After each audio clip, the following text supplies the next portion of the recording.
आज मुख्यमंत्री डॉक्टर मोहन यादव जी की अध्यक्षता में मध्य प्रदेश शासन की कैबिनेट की बैठक संपन्न हुई। इस बैठक में सर्वप्रथम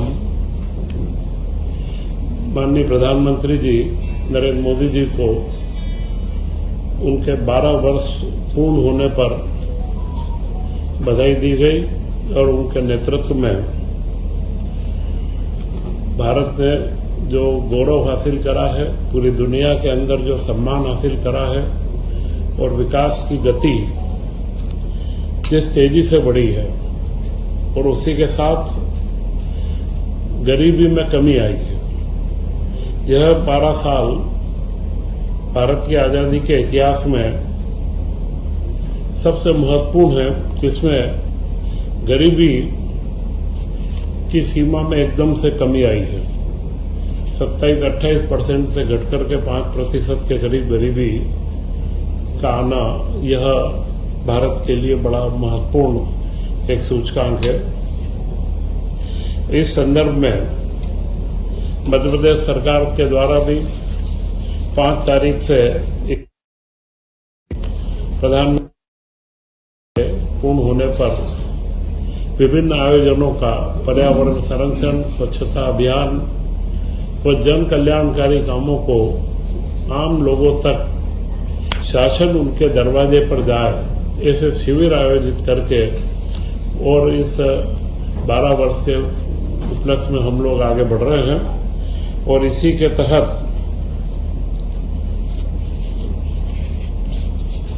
प्राकृतिक खेती, जो आज की एक महत्वपूर्ण आवश्यकता है, इसके ऊपर प्रत्येक जिले में एक कार्यशाला का हम आयोजन कर रहे हैं। वर्तमान में जो 4-5 दिन का ब्रिक्स देशों का कृषि सम्मेलन भी इंदौर में हो रहा है और उसी में तो प्राकृतिक खेती के लाभों, उसके बारे में किसानों में अवेयरनेस का कार्यक्रम पूरा रखा गया है। इसी के साथ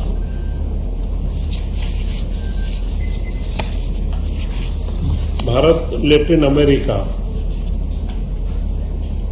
और कैरेबियन देशों के साथ में एक सेमिनार इंदौर में आयोजित हुआ, जिसमें मुख्यमंत्री जी ने स्वयं वहां उपस्थित रहे। वहां के कई उद्यमी और वहां के सरकार के प्रतिनिधियों के साथ में चर्चा हुई और सबसे महत्वपूर्ण ये रहा है कि 3,800 करोड़ का निर्यात मध्य प्रदेश से लैटिन अमेरिकन देशों को हुआ है, जिसमें फार्मास्यूटिकल का विशेष योगदान है।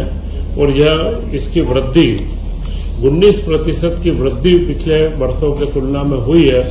यह एक बड़ा महत्वपूर्ण उपलब्धि मध्य प्रदेश को, जो हमने उद्योग वर्ष के रूप में मनाया और उद्योगों पर जो फोकस हुआ, उसमें यह उपलब्धि प्राप्त हुई है। सोलर रूफटॉप, जो प्रधानमंत्री जी की सूर्य घर योजना है, सूर्य घर योजना आम मध्यम परिवारों को लंबे समय का लाभ देने का तो एक कार्यक्रम है ही, परंतु हमारी नवकरणीय ऊर्जा को घर घर तक ले जाना और इस पर जन आंदोलन बनाने का कार्यक्रम है। मध्य प्रदेश में हम 2 लाख घरों तक जा चुके हैं और पूरा प्रयास है कि अधिकतम घरों के अंदर हम लोग आगे बढ़े। इसी के साथ मुख्यमंत्री जी ने सभी मंत्रियों से आग्रह करा है कि जो स्थानांतरण की पॉलिसी आई है, उसमें सारे ट्रांसफर के कार्य जो हैं वे निश्चित समय सीमा में, मतलब 15 जून तक पूर्ण कर ले।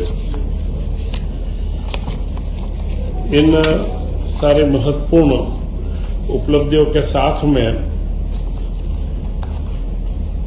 मध्य प्रदेश में कैबिनेट ने 2-3 बड़े महत्वपूर्ण निर्णय करे हैं। उसमें पहला निर्णय है भोपाल मेट्रो रेल का। भोपाल मेट्रो रेल की परियोजना 2016 में बनी थी और इसके बाद इस योजना की उस समय मूल लागत 6,941 करोड़ रुपए थी।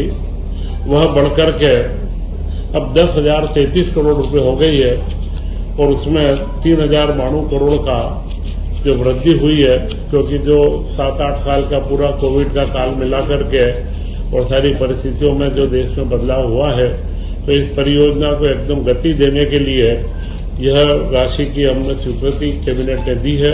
और मुझे पूरी उम्मीद है कि 30 किलोमीटर की भोपाल की जो मेट्रो है वह करीब करीब अगले 2 सालों में पूर्ण होकर के गतिशील हो जाएगी।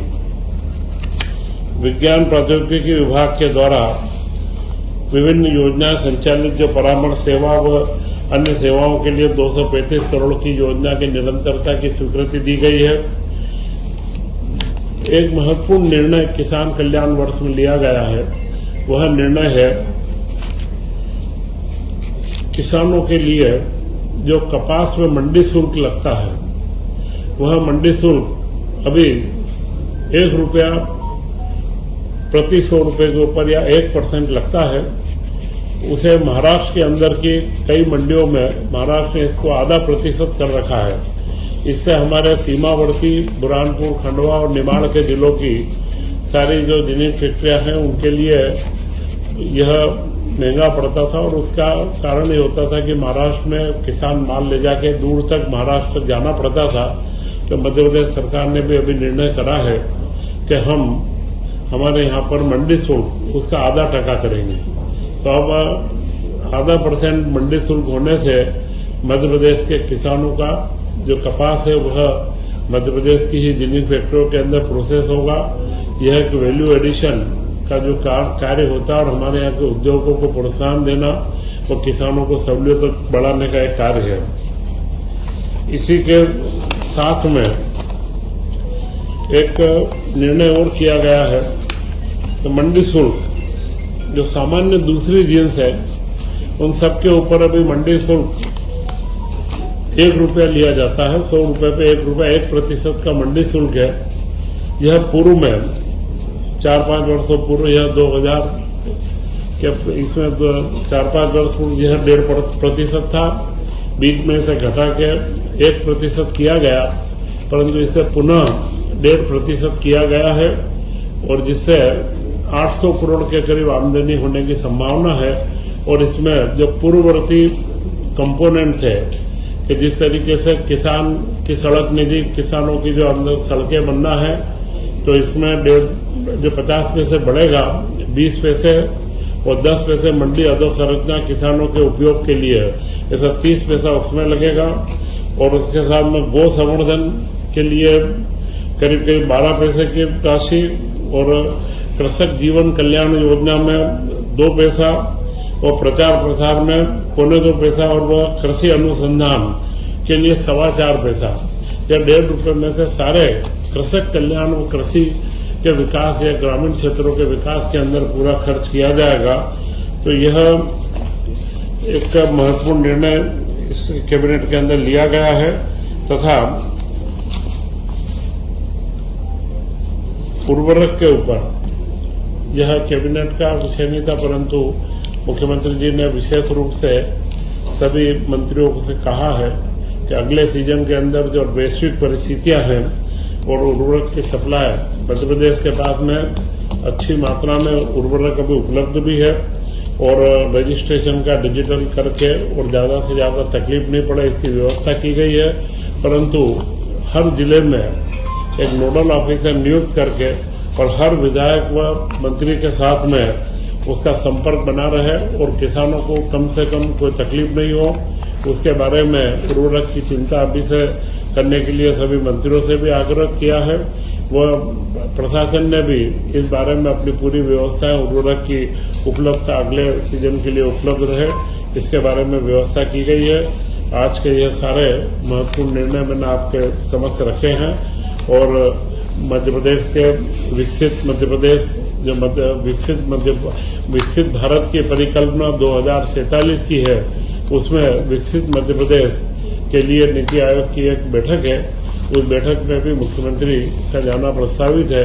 तो यह एक महत्वपूर्ण रूप से जो हम गरीब कल्याण, नारी कल्याण के कामों में आगे लगे हैं, मध्य प्रदेश की एक भूमिका उसमें रेखांकित की जाएगी। जय हिंद, जय भारत।